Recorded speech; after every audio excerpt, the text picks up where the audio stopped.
through what is surface, a thought, an emotion, a body, you can go back and connect to the essence of who you are. So my tagline is you see you, the essence of you, because that's what it does when you decode your thoughts and emotion, when you decode what's happening within you, in your body, in your life. The ultimate goal is to connect to the essence of who you are so that you expand and you fulfill its purpose.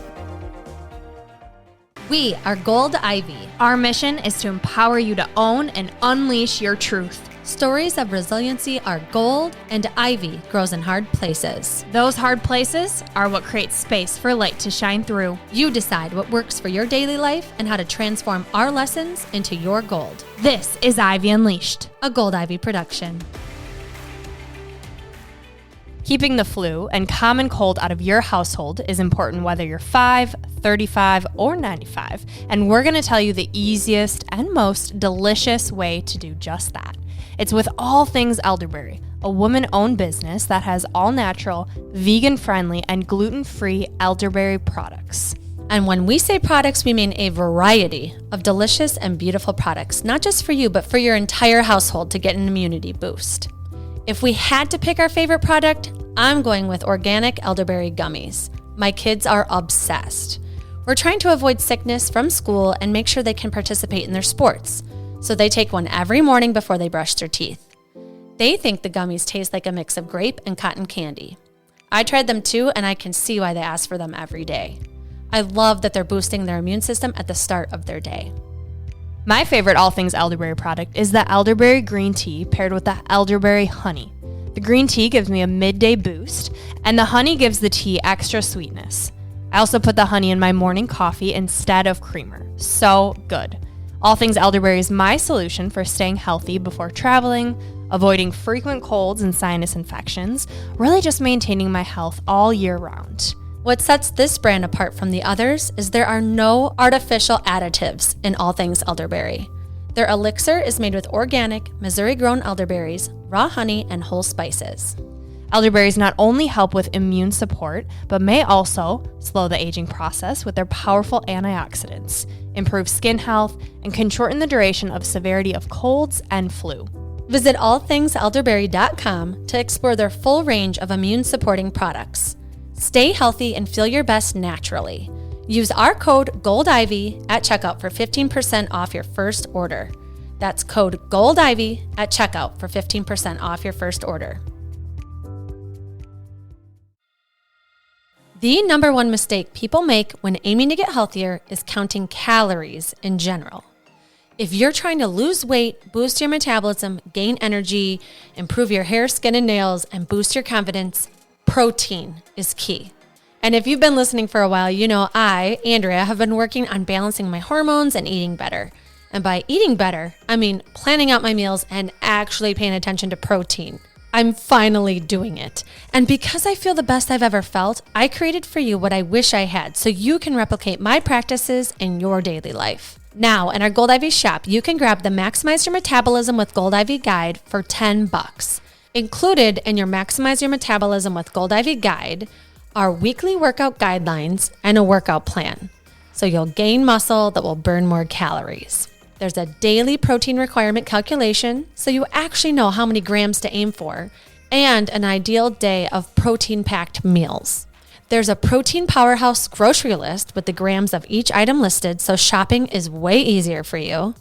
There's tangible stress management tips because we all need those, and there's linked protein-packed recipes that you have to try. I put together this guide that's full of tips, tracking, and ideas so that you don't have to.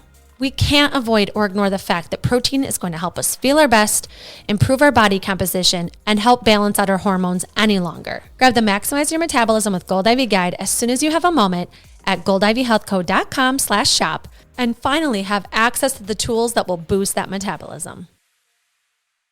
And now to this episode of the Ivy Unleashed podcast.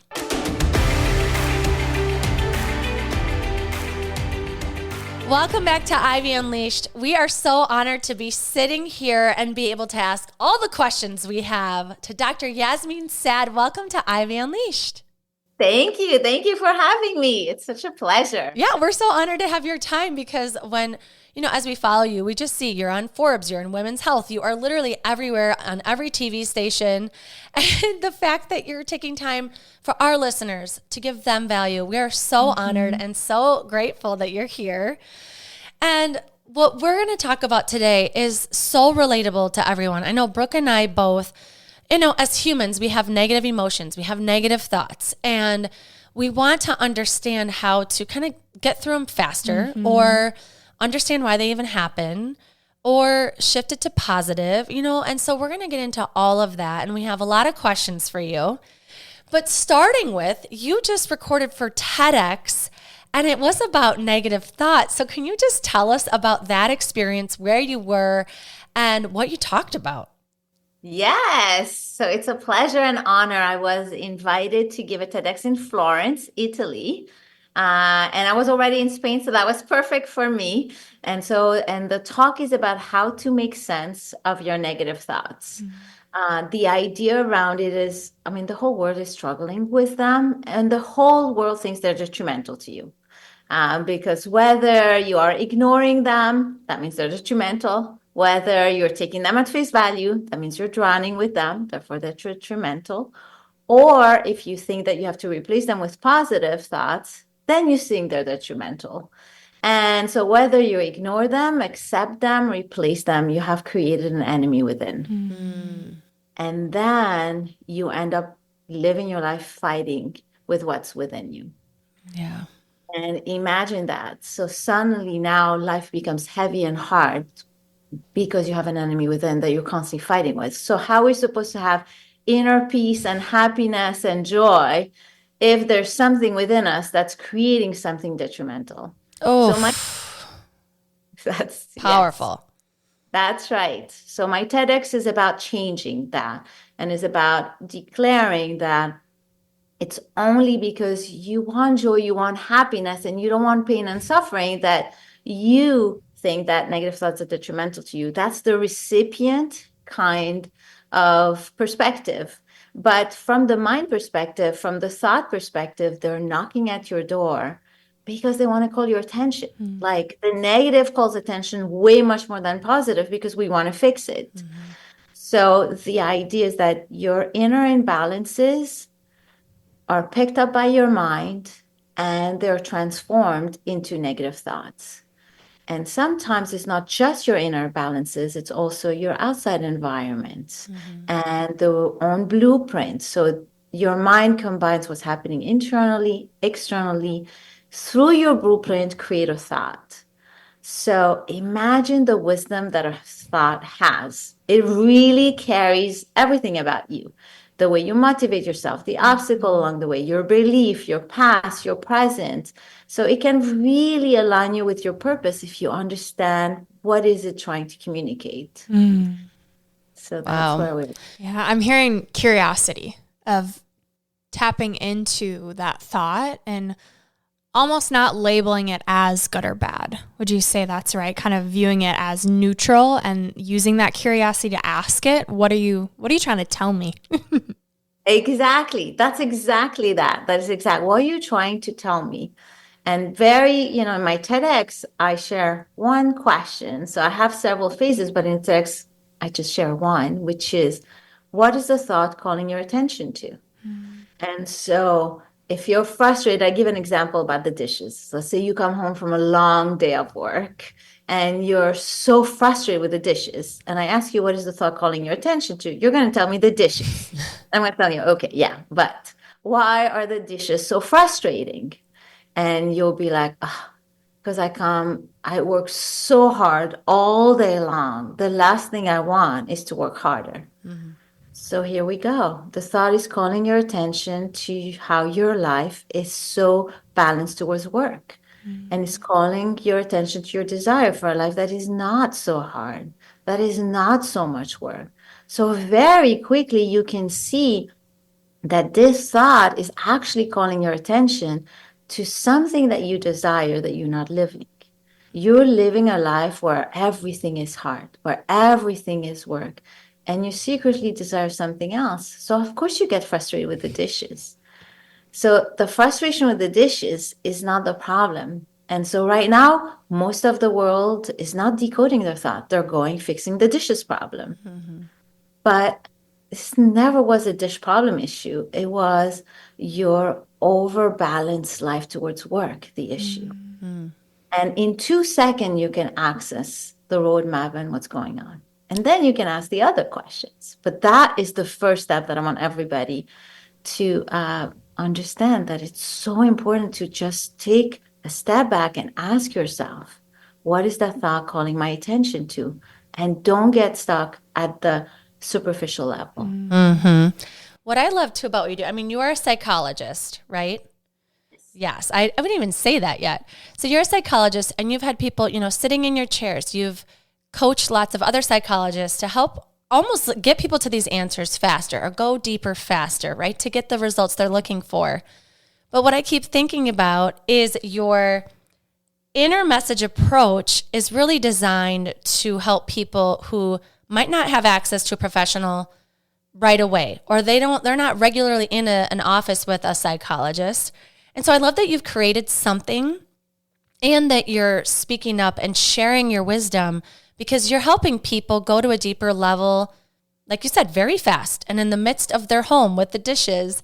And so I just love that you're kind of helping people make this a quicker connection to what they're really desiring, the outcome they really want, or the deeper meaning of why the dishes are pissing them off, And so I just want to thank you for creating a roadmap, for creating something that makes this easier to understand ourselves, because there is so much going on all the time and we can keep fixing.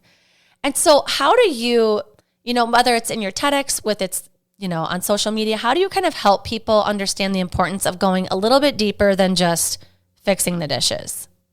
Just by explaining the way we did, right? But it's also understanding, I want everybody to understand everything is being communicated through you. Like, you constantly have an inner guide. Like, it's about understanding people. Your mind is here to serve you. And it really serves you in its own language. So the language of the mind is problem solving. So it means if there's something it picks up, then it will translate it into a problem. So it will be a negative for you to solve it. So it's educating people, how does the mind work? How does your body and mind connect to each other? That they're constantly connected and they have the same way of operating, which is they give you symptom, thoughts, emotion. And those are a byproduct of what's happening. So you just need to decode them very simply, very easily. If you have a muscle cramp, you know that your body's communicating to you that, it requires love and attention, and maybe you overdid something. If you have a negative thoughts, your mind is communicating to you in that special theme and content that you have like an inner crack that we need to heal and fix, basically, very easily. So that's the way I educate people. And I take different theme. I take anxiety, I take grief, I get lost, and I show people what do they actually say about you. I love too, because it's not saying something's wrong with you if you're thinking a negative thought. You say it's a gift. You say anxiety is a gift. And so thinking about it in a new light, I love this, because I feel like you're taking more of a positive approach, but you're not all about positive psychology. This is different. And so I would love for you to kind of talk about the difference and kind of how to shift into a more positive realm, but not like the positive affirmations. The reason why it's not positive, when you hear me speak, you're going to think it's so positive. But that's the end result. The process is actually just a rebalancing. It's really based on yin and yang, that we're like a pendulum and we'll tilt more to the right or to the left. So I see you tilting to the left. And I would tell you, well, you'll tilt into the left. How about this piece? And so because most of the world think negatively about things, I will bring the other perspective that will sound positive. But actually, it's just a rebalancing act. So for example, I'll give an example. If people are thinking about loss, they're feeling grief, they're in loss. I know from my knowledge that whenever you're in that, you're actually saying, I used to have a connection to something beautiful, or I wish I had a connection to something beautiful. You either had something that you lost, or you never had it and you still long for it. But that loss and grief is all about connecting to the missing, and it's that misconnection. So it's actually calling your attention to what you secretly crave. And so now it's about what are we going to do with it? So the moment it calls your attention to rebalance, you're going to think, I'm thinking it's positive. It is positive because it's bringing you to say, it's saying to you, you crave a connection to something more beautiful. What is it? Maybe it's feeling loved. Maybe it's warmth. Maybe it's support. You're craving that. So how can you get that? Because right now, the way you're thinking about it, you're very quickly tuning into loss. But maybe that connection now needs to be transformed. Maybe that person is still there somehow, but a different way. Can you see that? Can you connect that? Or can you make effort? Can you talk to that person? Can you recreate that? If you do, the losses go down significantly. So this is how my approach is, the idea that in what you're experiencing is a product of where your mind tilted. And it's a product of what you secretly desire. So if you just understand that, you rebalance yourself. And so it's always positive because we're always aiming to balance. But ultimately, I'm just a balancing act. My inner message approach is the idea that you were born with a body, a mind, and a spirit that are constantly giving you messages to your next best future, what you need right here, right now. And so the perspective is different. Like most people would think fear is the enemy. I'll actually think, no. Fear is you connecting with a part of yourself that feels, I'm not ready yet. So what do you know? Because there's something you know. And there's something that if you were able to get yourself ready, maybe you're 10x your future. So people are like, don't listen to fear, move forward, it's an enemy. And I'm like, well, what if it had some kernel of truth? And what if you built an ability and then you moved forward? Suddenly now you're really prepared and you're 10x. So there's something so good about that fear. The bad about it is most people see fear and they stop. This is not the idea. It's back to the idea of curiosity. Yeah. I like the idea of decoding your thoughts, questioning them. What is this trying to tell me? And I'm curious at like a psychology level, what actually happens when we identify, okay, this is the desire. This is what I want. Like what happens? Is there a shift that happens in the brain that allows us to get a little, I don't know, oxytocin or dopamine that's like, okay, I can do this? Or how are we actually getting out of that negative state? So it all depends on your relationship to desire. There's certain people who are so activated and so motivated the moment they achieve their desires. There are other people who believe desire are dangerous. It will lead me to a negative path. Like you desire alcohol, you can become an alcoholic. Like a lot of people believe that when you give into desire, it takes a life of its own and it's very dangerous. And there's a lot of people that feel when you give into desire, actually your heart is beating and it feels good. So depending on actually your relationship to your desires and your belief, you will have different reaction in your body because what you believe your body actually acts. So it's actually the contrary. You want to analyze what's happening to you. Like when you connect to your desire, what happens to you? For some, it's going to be, yes, I have an entry gate now. I know what to do. I just have to figure out, but I'm in. And others like, whoa, but that's a dangerous road. If I go there and then it gets shut off, there's a reason why they didn't connect to their desire in the first place. Yeah. So now is that. I was just going to ask about that too, because I know a big part of what stops people is the fear of other people's judgment or maybe who they'll become and how that will affect their relationship with others. How do you kind of walk people through that barrier of finally deciding to go after their desire, but struggling with the anxiety of what other people might think. Who wants to know what I discovered that's an absolute game changer with my hormones, stress level, and quality of my sleep? I am not one to talk about supplements, but after learning all about magnesium, I have to fill you in. In May of last year, I tested my hormones and my doctor explained to me that most women are deficient in magnesium, how important magnesium is, and how the brand of magnesium matters. First, magnesium is involved in hundreds of biochemical reactions in your body. Cortisol regulation, take magnesium. Better sleep, magnesium. Muscle soreness and recovery, magnesium. Combat depression and anxiety, magnesium. The list of magnesium's benefits go well beyond those examples. I asked for the best brand of magnesium and my doctor said hands down, Smidge. She prefers Smidge because it's super clean and made in small batches. No fillers or common allergens, and non-GMO. Smidge's magnesium is made with a premium form of magnesium called glycinate complex. After taking the 100 milligram capsule of Smidge Evening Magnesium every night for just a week, I noticed how much better I felt in the morning. Melatonin and other sleep aids can make me groggy or give me weird dreams. Smidge's magnesium has improved my energy levels, reduced my anxiety, and my digestive health has never been better. I do my best to take it every single night to keep reaping all the benefits. I'm telling you, Smidge Magnesium is a game changer. The majority of adult women are deficient in magnesium, and we don't want you to be one of them. To experience the health benefits of Smidge Evening Magnesium as soon as possible, go to getsmidge.com or find the link in the show notes and be sure to use code GOLDIV10 for a 10% discount.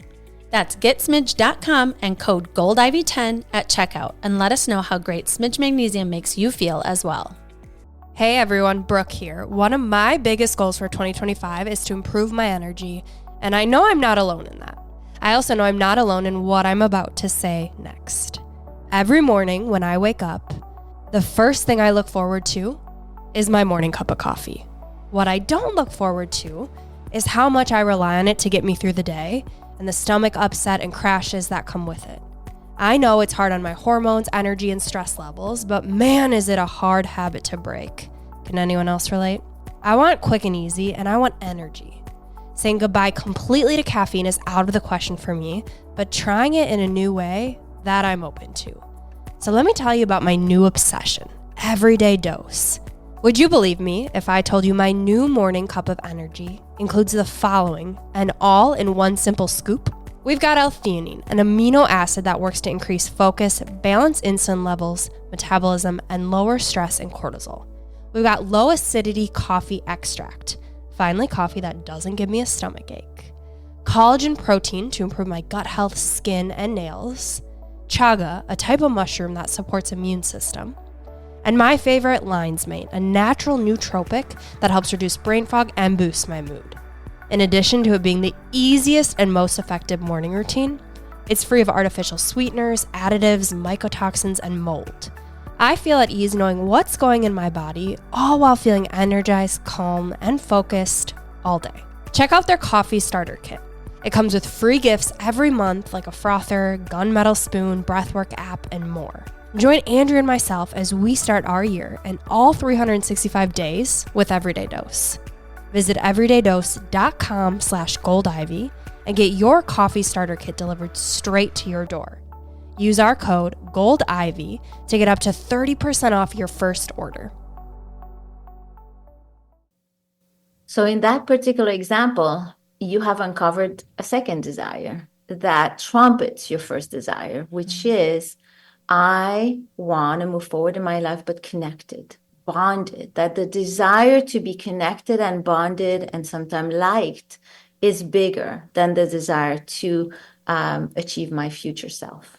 That is very important. And that is, most people say, well, that's negative. You don't want to be pleasing. And I don't think of that. I think this is part of your identity speaking to you that, okay, you find one element of you. It's like you're a flower. You find the petal.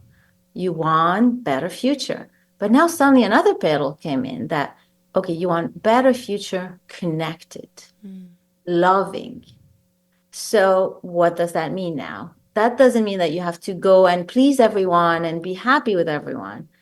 That means two things. That means you have to know what you value. You value connection. Because you value connection, you also will be ill-equipped with people criticizing you, people judging you. So with negative comment, so now this is what we have to work on. How can we equip you to receive negative comment, and how can you still pursue connection? Because the moment you have both, you're no longer slave to it. You're no longer going to be pleasing people. You're going to be like, okay, I can deal with this criticism. It's not what I want. So I'm going to go in a different direction in the one I want, but this is not actually going to hurt me. And you create freedom internally. Wow. So that You have such a beautiful way of reframing words, of thinking like, I need people's validation to, oh no, you're looking for connection. You want this desire, but you want it with support and love. And I feel like you'd be such a good therapist, because I feel like any negative thought or idea I would have, you're taking that same idea, but putting more warmth to it and like a positive desire. I love how you speak. what I actually do is I connect you to who you are. Oh. So that's, I see through your negative thoughts or your behavior what yourself, your inner self is attempting to achieve. And I connect you with it. Yes. So it again looks like I'm warm and I'm positive, which I am, but it's not, it's the end result of the connection to you. When you feel seen, you feel warmth. Like suddenly it's not negative, it's not positive, it's just something that's very dear to your heart. So that's the idea. I see through people's behavior, thoughts, and emotion, the inner calling, the inner desire, what the self is trying to achieve, that your mind, most people's mind, do not understand and goes with it's bad, it's wrong, it's negative, I should not be doing this. And so I disentangle that in some ways. Why do you think that is such a default? Like, I'm thinking a lot of the guests we've had on Ivy Unleashed, we asked them at the end, what's one thing you could tell your younger self? Spoiler alert, we're going to ask you too. And so many of them say, I wish, I would tell myself you're enough. And so why is it that inner critic? Why is it so loud? Why, what are your thoughts on that? So it's a longer answer, but I'm going to give it to you in a shorter version, which is you're born whole, but without really an identity. And your parents are going to put an identity onto you. And sometimes it's like you're selfish or you're spoiled, but other times, well, you're so creative. So there you will have, it's like a puzzle. You have this piece of puzzle, this piece, this piece, this piece, but you have holes in all the others. And so when you have holes in all the others and life comes and throws at you something, then suddenly you don't know if it's true or not. In my TEDx, I actually give this example that, let's say I think I'm pretty. I'm convinced I'm pretty. And life comes and you tell me I'm ugly. I'm not going to believe you. It's really not going to affect my beauty whatsoever, because it's a solid identity. Instead, I'm going to be thinking, why is she mean to me? Maybe she needs glasses. But, it's not going to enter. But if I'm not convinced about my beauty, I'm not sure. I haven't formed that identity. I don't know. And you come and you tell me I'm ugly or your nose is ugly, I will start. Maybe they're right. Maybe my nose, maybe my mouth. And it entered because there's not a solid form identity. That's the crack. We haven't built that identity. We're not convinced. So therefore, now I'm going to have some doubtful thoughts. And if negative keeps happening, then I'm going to form a negative identity around it. I do have an ugly nose. I do have. And so that's how. And so based on this, you have to understand that the negative is then calling your attention to the crack so that you build that identity. And that's the process. And that's my inner message approach. And that's why negative gets in. It gets in because we are not form identity. The moment you have a form identity, it doesn't come. And for some people, they actually believe that you have to be in doubt because they don't want to be cocky. They don't want to be certain. They don't want to be, so they believe that you should be kind, you should be curious, and you should consider all opinion. So therefore, their own way of being makes the negative enter because deep inside is, I have to contemplate all perspectives. I have a question about that because I'm thinking about parents, right? And you think about this for yourself, but then if you have kids too, you're thinking about your responsibility with this, because you want to build their self-esteem and have them be able to take that negative thought and not let it become them. But you can't build your kid's identity on everything and make them think they're awesome at everything all the time, right? I mean, we try. So how do you balance that as a parent to get them to recognize their worth and not let those comments come in, but also not make them think like they shouldn't ever consider that there's things they need to work on? Does that make sense? 100%. And that's so dear to my heart. I have an 11-year-old. And so all those years I've been like figuring out how to help her out in the world. This is what I figured out. One, as a parent, you have to see your child and not put judgment and value, because we often put, like, for example, if I want peace and my daughter wants like action and movement, it's very easy for me to say, you always want action and movement, which ends up being a negative. So instead, I want to say, wow, it's amazing how much you can create life out of no life. It's amazing. And that's a statement that will always happen. That's the process. So you want to point to your child the process a little bit that they're engaging in. So not that you're intelligent, but more like, wow, I see how you use your mind to solve this problem. It sounds like you're doing that. Because they have their own processes, those don't change. And that's create identity. The other part is, as you said, because you're not going to create identity about everything. It's just not possible. You have to be okay with negative is going to enter as a way of shape them and build them.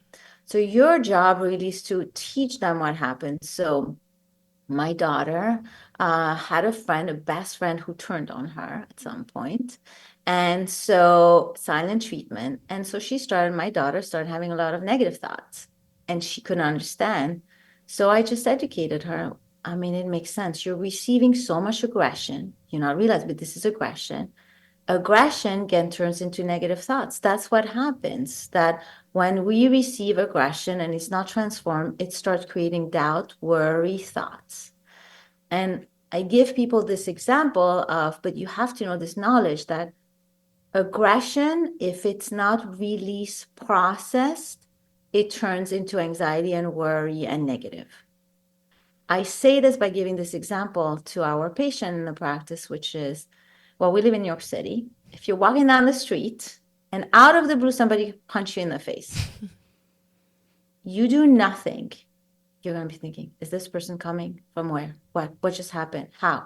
Am I safe? What am I going to do? And you start having so much anxiety about this unpredictable event that happened. And your mind is on high alert and it's going to start thinking. If you take the same example, but this time the person is like, how dare you? I'm calling the cops, blah, blah, blah. And you're activate. You use that violence that you receive to bring assertiveness. Now, in that particular moment, there's no room for any other thoughts. There's no room for anxiety. There's no room for anything negative. Now, maybe when you go home and you calm down, it will come. But this is to illustrate the mechanism that when you receive aggression, most people want to be kind, want to be nice. They're taught to push it down.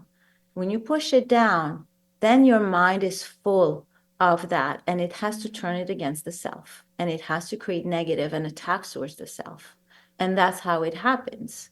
So if you don't release it, that's what it creates. Now, the idea is not to go shout at people, but that's also a reason why people feel so good breaking stuff when they're angry, shouting at others. But we all know this is destructive. I call it like a hot potato. You suddenly receive a hot potato, you throw the hot potato back, both hands are burns. It doesn't work. So then it's about figuring out with this aggression, what you're going to do. The more you can create assertiveness and strength where you stay still and put but strong, not bend forward, not leaning and punching, but just that, then it doesn't enter. And then you can circulate and move through. Now we can also do kickboxing classes, other ways, right? But if you do not do that, you will have negative thoughts. And I think all our children should know that, and parents should know that, and educate our children around that.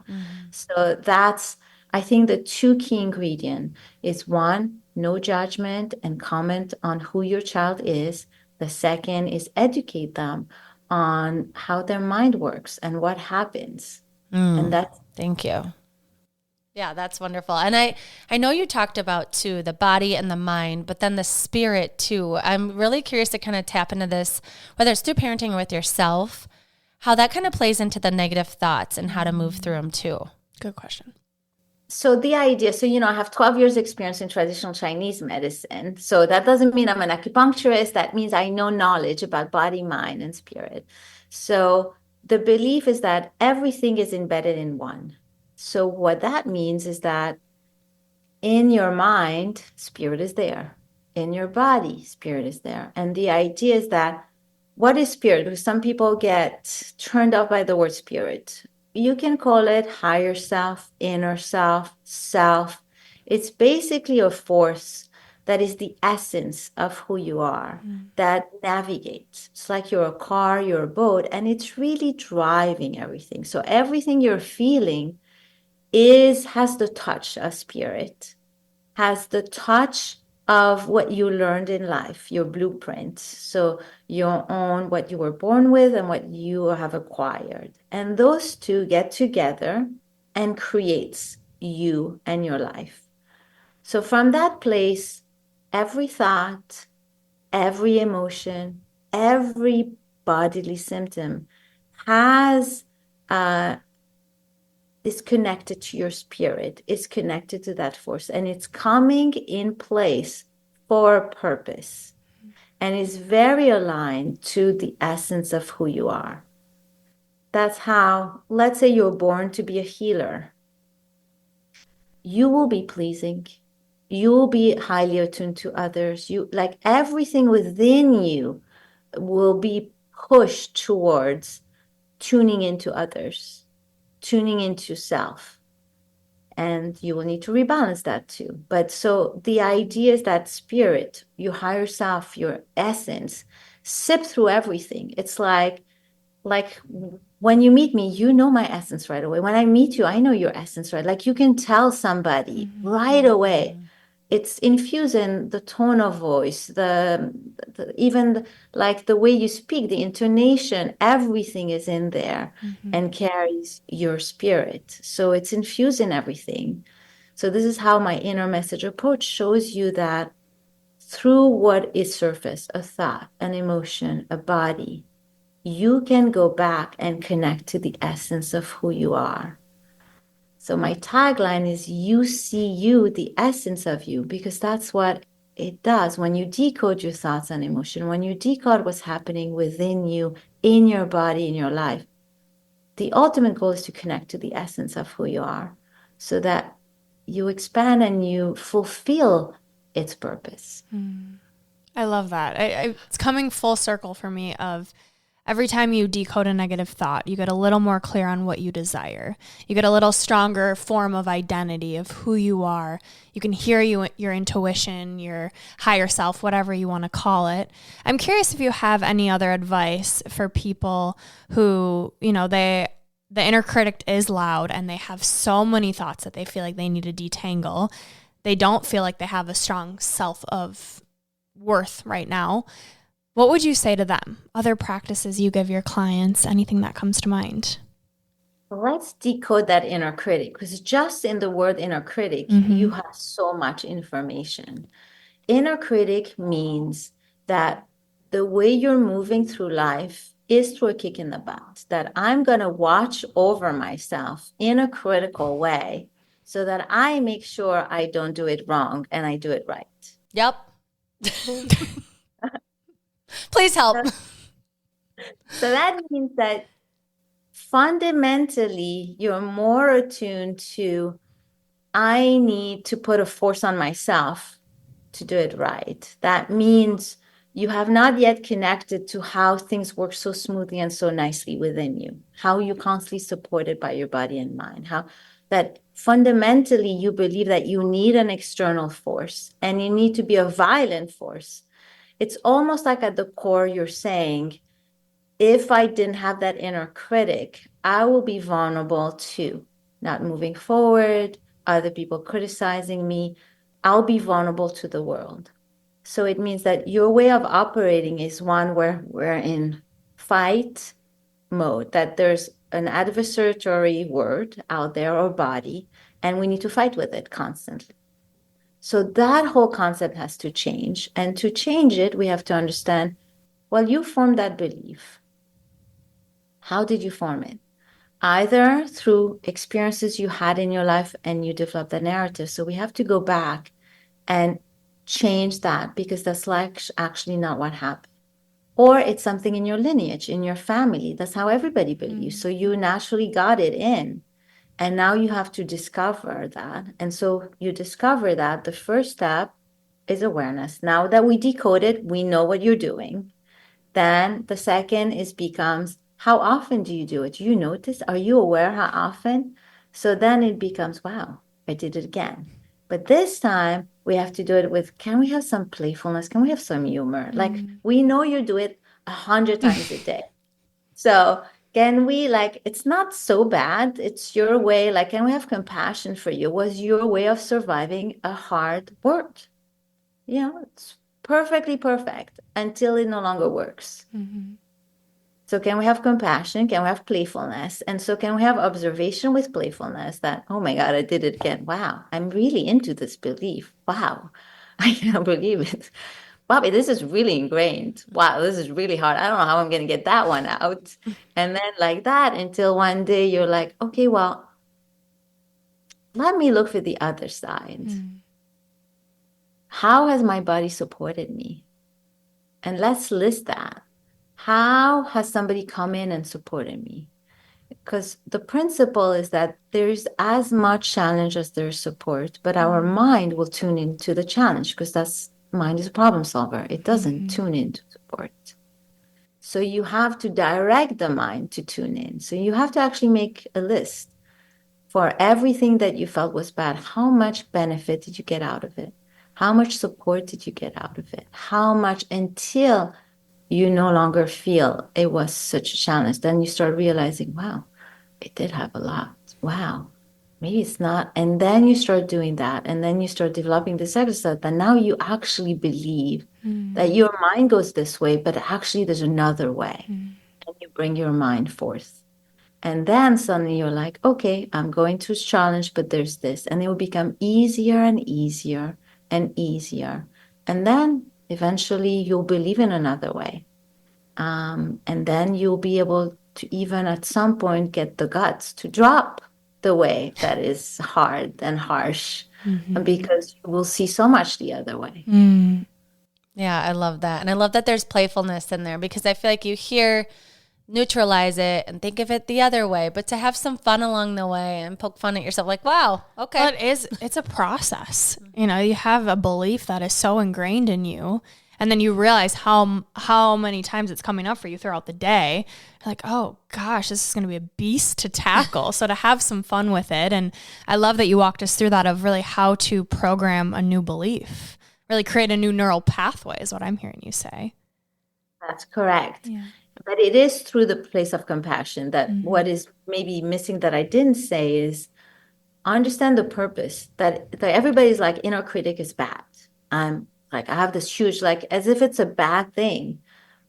It's very useful. It works very well. It does protect very well. It comes at a huge cost. That is the issue. But so can you have compassion? So can you be playful with it? Like, thank you for protecting me. I would like another way with less cost maybe, but you did a good job. Like, so the idea is to constantly think of everything that's coming through you is a protection. There's nothing bad about it. It comes at cost. And that's what we don't want. We don't want anymore. But for a long time, a lot of people are totally okay with the cost for the sake of the benefits. Can you move here and just follow me around all day and just like reframe for me, please? Because just even your voice is so warm. Like, I hear when you were talking about spirit, I loved it because it's so true when you talk with someone. And I was thinking too, even about, people that are depressed or anxious, you hear it, you feel it. Like, they talk like this and they're low, you know, or they're like really anxious and they're talking fast and it, you know, like you feel that they're having those types of thoughts, but you feel it with their spirit. They walk in the room, they don't have to say anything and you can feel it. And I just love your spirit. Like, I love following you. I love hearing your work. I can't wait to hear your TEDx because I feel like I'm just being held in the midst of change because this is something that I really struggle with. And I'm getting better at it. And I really think the missing piece is this playfulness. So I'm really grateful people can follow you and learn from you too. And so we would love for you to share where people can follow you, where they can find you. And when the TEDx comes out too, we'll let them know where to find that too. Yes. So I'm a bit everywhere. So if you like Instagram, go dr.yasmine Saad. If you want to be on my mailing list, you go on my website, dryasminesaad.com, and then you can get a freebie, a free booklet on decoding your thoughts and emotion there. Yes. So, I mean, if people just Google my name, they will find me and they can choose the way they like. If they like LinkedIn, if they like YouTube, if whatever your medium is, because people interact differently. I've created several ways to engage with me for that purpose, so that it hits people where in the heart, in the way that they like. They could also just turn the TV on because you're everywhere there too. but I love what you're saying of people don't have to do this alone. There is a medium for them to get in contact with you and to have support, and that's free. Like I think that's one of the biggest barriers to getting help is how expensive it is. And so the fact that we have podcasts nowadays and you have your mailing list and this TEDx, like it is such a gift. So thank you. Oh, my pleasure. It's my mission, purpose, and passion. So thank you. Thank you. And thank you for this platform because you are helping introduce people to the next level of themselves, to the future. So by bringing so many guests. So thank you for you. Of course. Yes. And we always end our episodes with a few segments. The first one is 3 gold stars. So just like 3 tangible tips for people listening that you feel like they could take away from your work. Okay. So first tip is everything coming through you, thoughts, emotion, body symptom, or coded message. Your job is to decode it. Second, every negative emotion comes from an inner crack that needs to be rebalanced. So your job is to always ask, what is this calling my attention to? And go a little bit deeper than the surface level. The third is that everything happening within you and outside of you is here to rebalance you. And that unfortunately, the negative rebalances us much more than the positive, because the positive creates stagnancy, complacency, because we're happy in it. We're not going to move. But the negative push you into action. So if somebody wants to rebalance you, they will bring a lot of negative your way. It's not toxic if you can decode it in a way that serves you. I love that. It's such a good visualization of the pendulum and the balance. And you know when you're balanced, when you have that peace. Like what keeps coming up for me is that peace, which leads me into our next segment, Unleashing Ivy, rapid fire questions. I want to know what that is for you. Maybe throughout the years, a practice that you found that you always come back to, not just decoding the thoughts, but a different practice you have that helps you with that balance. So my favorite thing is looking at the sun glittering on the water. For me, it's divine. It's just perfect. It's just, I could spend hours. And when I tune into that, I am in utter peace. There's no, like, I go to a place and it's without practicing anything. That's my thing. And people have their thing. You just have to see it, find it. For some people, it's sunset. But for me, it's that. And so I always say, I just want to watch the ocean with the sun on it. That's the only thing I want to do. Like, I love that state. I love it. Now, knowing a bit about TCM, traditional Chinese medicine, and Eastern medicine, and all of that, it's yin and yang. The water is what connects you to the moon, and the sun is what connects you to the vibrant energy. So water and sun are actually yin and yang together. So when I learned that, I was like, oh, no wonder. No wonder. It makes so much sense. Now, the other practice is actually, through my life, I discovered Qigong. Qi means energy, Gong is movement. Qigong is the foundation of traditional Chinese medicine. It's basically simple movement that you do. When you do them, your body gets rebalanced. So 20 years ago, I used to tell people, stretch your body, it will calm your mind. People thought I was crazy. Now everybody's into yoga. Yoga for some people is no longer doing it because it's people are too much they're moving internally too much. And the idea of just stopping, and it's too slow. They don't, it just doesn't get, the mind cannot follow and cannot get the benefits. And also yoga, for certain yoga, it's a bit derooted from energy. So that's where Qigong came, and now you hear Qigong about everywhere. Which Qigong is, certain Qigong is still rooted in energy, other Qigong is not. So you want to be mindful, do your own research. But for me, life brought me there at some point in my life, and I discovered it. And I was very fortunate to discover it from a master who has a pure lineage. So that means the Qigong he has, the moment you do it, you feel. You feel different. You feel it right away. And so I've been practicing that for 12 years, and that's my balancing act. And everything I've created is based on an intuitive and, studied understanding of what's happening at the body, mind, spirit level. Through practicing Qigong, you understand things at another level. You make connection at another level. And so my inner message approach is really built around my 18 years as a psychologist and my 12 years as a practicer of Qigong. Fascinating. Wow. We got to do some Qigong. Wow. I know. Wow. And I'm thinking of Qigong, and then I'm also thinking of how busy you are with all these appearances and things you're doing with your business. It's blowing up. You're everywhere. And so my question is about that balancing act, right? There is this, the elephant in the room is you have to do a lot, and you're doing these things that are slowing you down. But I'm thinking in the midst of your day, when it's pure chaos and it's meeting, podcasts, all of the things, you're a parent, you have a lot going on. Whether it's mindset or something that you do midday, I'm thinking about how you stay balanced in the midst of all of that chaos. That is such a fantastic question. That is today for you. I'm back to back today. That's exactly right. So I'm lucky that through the years I've accumulated things. So at this point, and that's why I can do so much, because basically I flow very fast.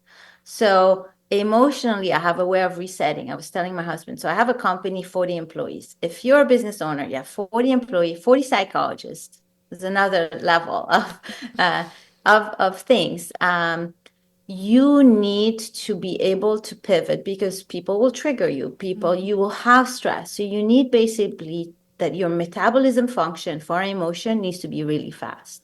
You need to be able to receive it, digest it, release it. Next. I always tell my daughter, you're lucky that I am the way I am. She's like, she comes home, why are you so stressed? I said, you want to hear it? And then she said, oh yeah, I think you need to laugh. Not that go through, but I pivot fast and I'm able to very quickly recycle and move on. Part of it is I know how to do that. Part of it, I know who I am. Part of it, I'm actually living a very purposeful life. And I know when I'm not, it's when it's very draining. So you look at my life and you say, oh my God, how she's doing this. And people often tell me that. And I'm like, well, I didn't do too much. Like for me, for example, this. It's very rejuvenating. I love it. There's zero energy expense. I mean, there is at the body level, but from a spiritual level, zero. So in my practice, I love teaching. I love sharing the wisdom. So again, I love that. I feel rejuvenated. When I spend time with my daughter, I want this particular time. I fly every month to Paris to take care of my mom, which for people is insane. But, I go there, I help her. And so it's so rejuvenating. It's also very tiring for the body. So I need time to reset. but I know how to reset. Through the years, I've been able to. So what I say is, what you see outside in a person's life is their capacity. It's really what is their capacity. And certain people have that capacity with burnout, with stress, and others have built it in a way that it just flows in some ways. Now, I am like everybody else, which is I will switch the pendulum too much a way or another, because that's life. We all do that. So don't look at my life and think, oh my God, because everybody has challenges and I'm constantly evolving, I'm constantly growing, I'm constantly doing too much here. I'm constantly surprises if suddenly I'm tired or whatever happens. And I'm constantly rebalancing myself. So what I tell people is start where you are, but what you need to create for yourself is an ability to recover from emotions and situation fast. And that means feeling, processing, letting go, and coming out with some wisdom. That, and for most people, this is not practice, so it's very slow. So try to have that. That is the key pieces, and be aware of what you need to rebalance, because you will build that ability, and then the future will be easier. If you keep doing that, then your life expands, because maybe you only had room for just taking care of one child. But now maybe suddenly you have room to have a business. Maybe then you have room to add an employee, or like it will keep building up based on what you practice and your ability. So your life is a reflection of your ability to be compassionate, to give love, to all of that. And as you build that, your life expands. So that's why I feel my inner message is so important, because if people could just take the time to expand internally, they'll expand externally at multiplied speed. Yeah. Wow. Oh, that was so powerful. The wisdom in that answer. Wow. I'm going to re-listen back. Well, I'm going to listen to this whole episode over and over, but wow, that was beautiful. Thank you. All right. And last question. I kind of hinted at it earlier. If you could go back and tell younger Dr. Yasmine one thing, what would you tell her? What age would you choose? And what would you tell her? So I'm Lebanese. I grew up with wars, and then so I lived a lot of things. Then at age 5, I moved to Paris. I give people context. And so over there, I was a foreigner, and I felt all the immigration of being a foreigner. My mom being depressed and down after having lived everything she lived through. So I remember, living like I remember a dark corridor and looking out of the window, like life was there and I was not inside, because there's so much darkness. So, and in that time, I still had an observing eye, and I felt I didn't belong. I was not it was not there. And through my journey, I understood it made so much sense. I'm super sensitive. I'm super attuned. I lived within me everything my mom was living, everything the external environment was living. If at the time I knew that, and I knew that the negative thoughts I was having were not about so much I don't belong. I mean, I felt I didn't belong because there was a need to be attached in a certain way. But it was not about all of that. It was just that I was a very sensitive person who was digesting all the negative around, and it was getting transformed into negative thoughts. Therefore, my inner message approach. So what I would tell my younger self at that specific time and age in that place is, it all makes sense, and it all makes sense. Trust and wait, because it always all makes sense, and you'll understand why, how, and it's not what it seems. Wow. That's so beautiful. I feel like that's healing for anybody at any age, any time of your life. I'm so honored to have sat through this episode with you, to have your wisdom firsthand. Feels like, wow. I am just wowed right now, and so grateful that we know you and can lean on you moving forward. I mean, finding any of your reels, which is great too, because they're all labeled like, you have this problem, listen to this reel. So thank you. But thank you so much for your time, for all of this wisdom, for answering all of our random questions that I know our listeners are going to get so much value from. And we just appreciate you and are so grateful for your time. I'm so grateful for you guys. You opened this wonderful platform for so many people. So I'm so grateful that I can be here with you guys. So thank you. Yes. All right. One last little piece of wisdom. We leave our listeners with a piece of gold, a quote. Would you please send us off with yours?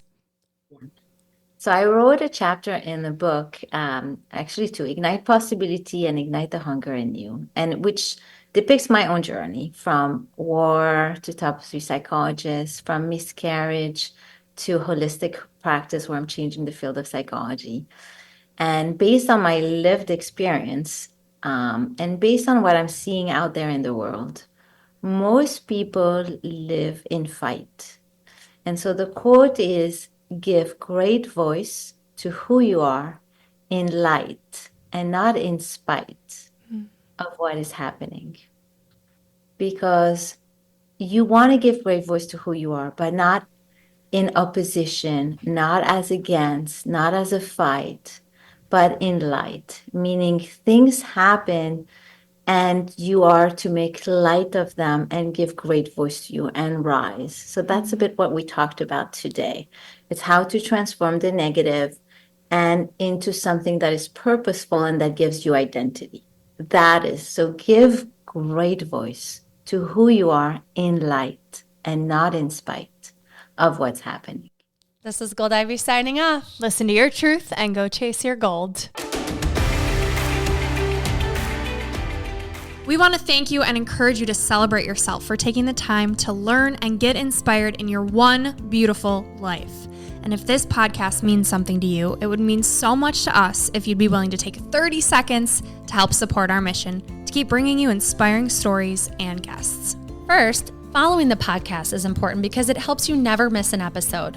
To do this, just go to the Ivy Unleashed podcast show page on Apple Podcasts, Spotify, or wherever you listen to podcasts, and then just tap the plus sign in the upper right-hand corner or click on follow. While you're there, if you'd be so kind to give us a 5-star rating and review and share your favorite episode with a friend, we'd be so grateful for your support. We are thrilled you're here and are so happy that you're taking time to prioritize your wellness, self-discovery, and growth with us.